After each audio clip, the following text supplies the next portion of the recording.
Good morning, good morning, good morning. Hola, hola. My name is Shanda, and I have a story to share today. I do want to mention that it may be triggering for some to hear some of the information that I'm going to be sharing. It spans from people pleasing to childhood traumas in the way of child abuse. So if you're sensitive around those topics, I just caution you to listen very just be gentle on your ears. And then also there is crisis hotlines, support lines, things like that in my bio or the description box. There's a link. It'll say it'll just lead you to Google Docs, and also you can reach out to me via email if you're seeking additional prayers and support along those lines as well. Definitely love helping others. So that is a perfect segue into the topic. I'm just going to lead with, I personally think that people pleasing is great. And before proceeding, though, I do want to invite my Creator to protect me and bless this message. Thank you so much, Creator, God, Adonai, Father, Yahweh, by any other name, which we call our higher power. I just want to thank you so much for being with me, protecting me, blessing this message, and conveying this to the ears that need to hear. And thank you so much for being with us. All right, thank you for participating in that. So, as I was saying, I personally think that people pleasing is great, and this is definitely an unpopular opinion. I have no idea if anyone out there in the world agrees with me. However, I want to say that aside from it being a form of codependency and even a form of manipulation, it also brings community.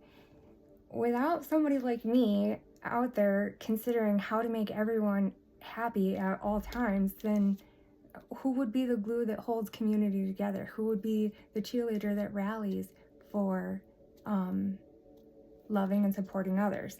Now, I'm just on the other end of the spectrum where I've been doing it too hard and too deep, because I'm learning that people pleasing is all fine and well until you're not secure in who you are, until you're not confident in who you are, until you're not aware of what your own desires are.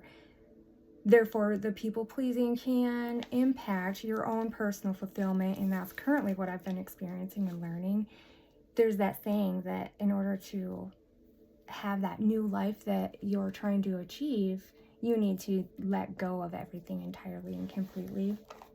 And I will say that as I'm then working towards that life, for me, it's building my brand, building my identity, defining my role in others' lives, and how I'm going to unravel this YouTube channel, which has been extremely funny because last week I was just saying I need to back off and I need to do this, that, and the other thing. And then I feel like this is a follow-up to my being a personal example of what happens when you're into people pleasing, because I burned myself out.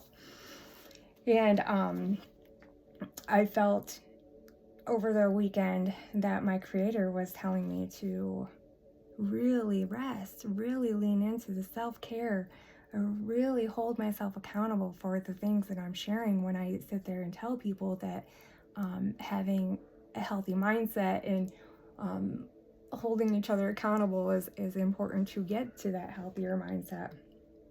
I'm really being held accountable in front of everybody, I feel like.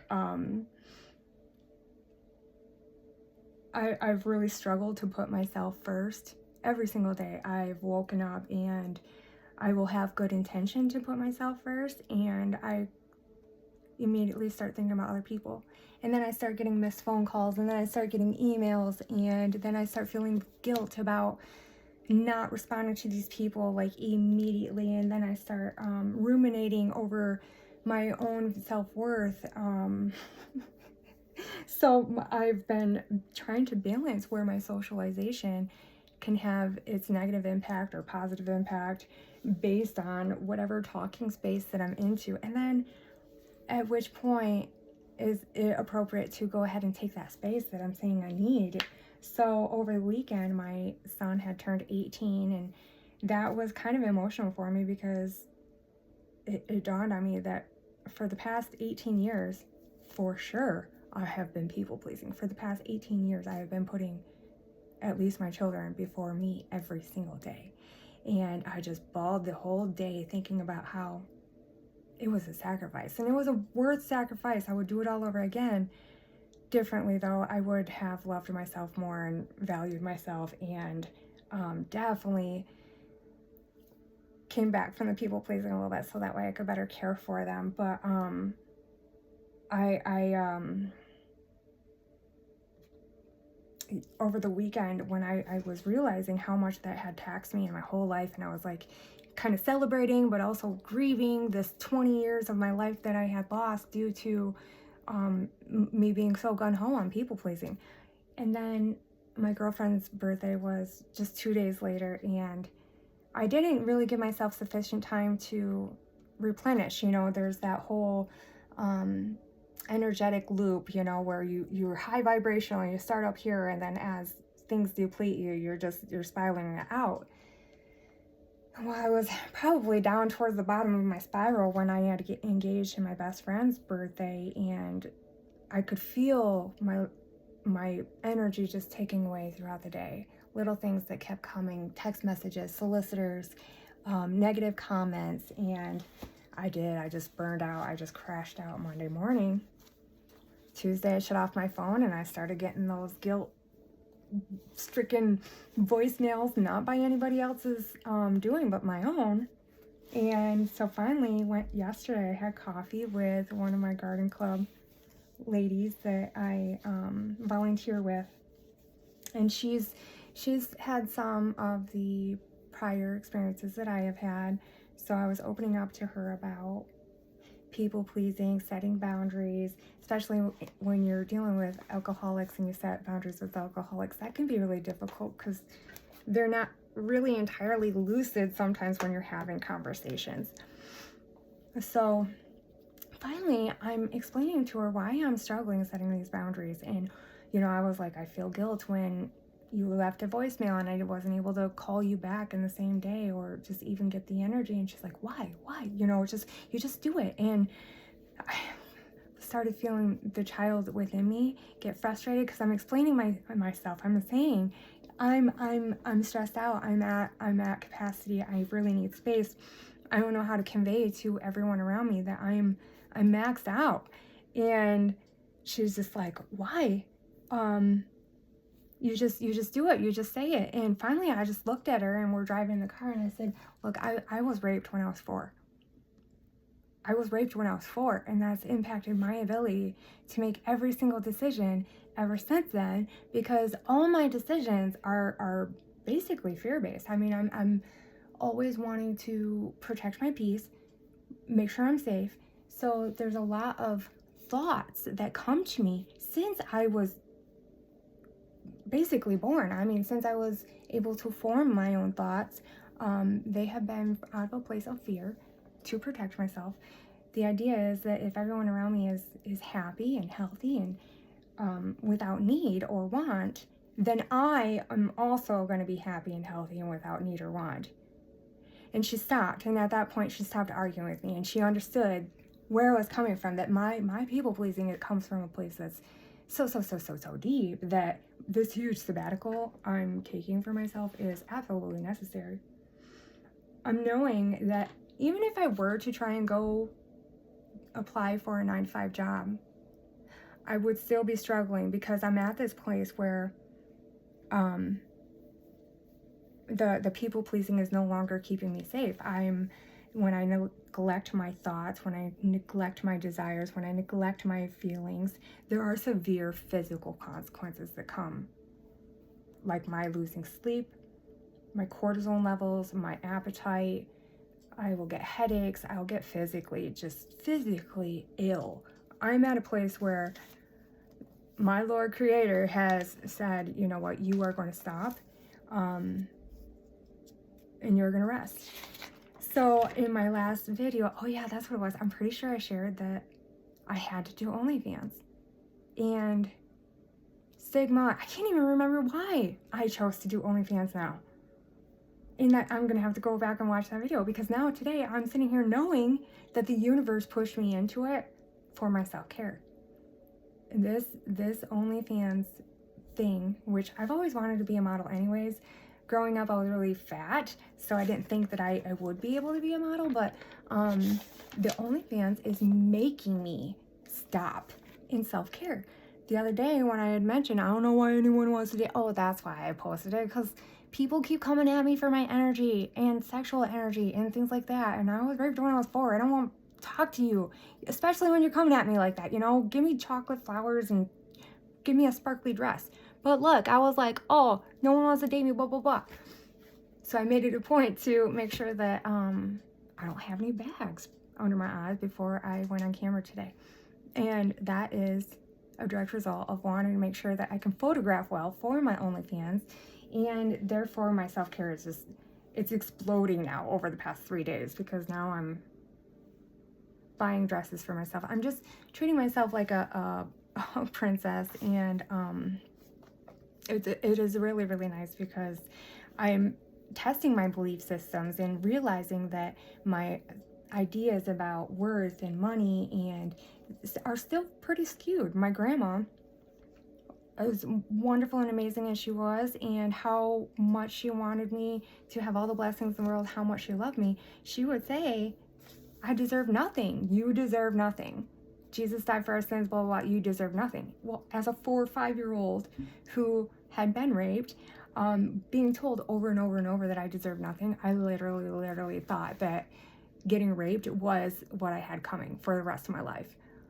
And I mean, it sucks. It sucks to sit here and have like this huge smile and to feel so beautiful, feel so confident, but to also know that at one point I thought that my existence on this earth was to be used and abused by men.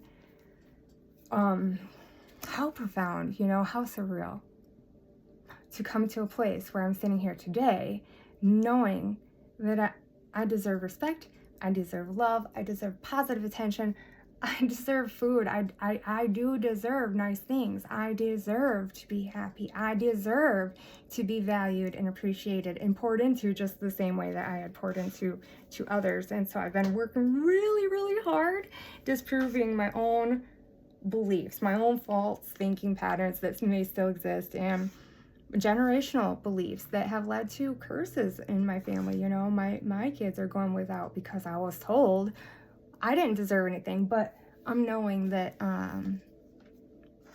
I deserve to the measure of what I give others, which is my everything, you know. However, I'm not in need of that. Like, I'm fully fulfilled as it is now. It's just a constant making sure that I stay fulfilled, that I put this foundation that I've been pouring into for the past few years, that I really put this into concrete, so that way when commenters do post on my stuff after I start going viral, their insecurities are not a reflection of me and who I am, what I've been through. I've been mentioning trolls and everything like that. So, I mean, honestly, I really do want to get to a place in perspective where when people are trolling and they mention my bad characteristic or bad flaws, I can totally flip it around and make it a benefit. We can transform my negative into a positive.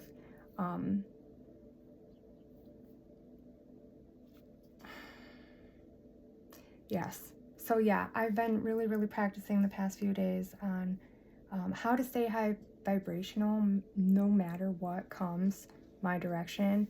And it's taken a couple of different forms, but I'm really excited about the months to come as I get clarity about what I'm doing. But I'm still being told by Spirit to kind of move quietly and just to keep staying consistent, put in the work every day. The work does look different every single day, and I started streaming on Twitch, which is another wonderful piece of accountability, because I usually tell myself that I can't stream on Twitch until after I've done my YouTube upload. So I've got my Twitch stream to help me remain consistent with my YouTube upload, and then I got my OnlyFans modeling to hold me accountable to myself, basically. And honestly, I don't have any nudes up there there's exotic erotic type poses with like just modeling some clothing, and it's a lot of fun. And I just there, because people are paying to see me and see what I have to say, I do tend to share more secrets over on that. Like I'm fully authentic here, but there some of the mystery is a little bit removed, and I can feel like those people have my best interest in mind because they are investing into me already. So I do share more secrets on my OnlyFans than I would necessarily in any other social media platform. Speaking of, I'm still learning all of these platforms and trying to learn how to best convey information to people in a way that's useful, you know, and respectful of time and all privacy, all these things. So if you're still watching, thank you so much. I'm actually gonna wrap this up so I can go play some Twitch, and I'm getting nervous about streaming over there now because my last stream was 24 hours, and obviously there's some vulnerabilities that would pop through when you're streaming online for 24 hours. I'm gonna even upload that to this channel because some of my gaming content some of my YouTube content spilled into the channel. It's just, I could see everything being interrelated at some point, and that's really exciting. And also, I did sign up for a Hinge. I just want to have some conversation while I'm isolating because I've been withdrawn from people who already know me because I don't want their opinions and influences to impact me, being that I am so vulnerable to people pleasing. So strangers don't bother me. All right, guys, thank you so much for following along. I am going to promote this particular upload. You know how I hate editing, so yeah, just thank you so much for bearing with me and all my quirks and all my flaws as I organize and improve and learn and grow and all that good stuff. I hope that you are benefiting from my content. Please, guys, spread love like confetti. Go out there, do good stuff and things, and I'll talk to you later, okay? Bye.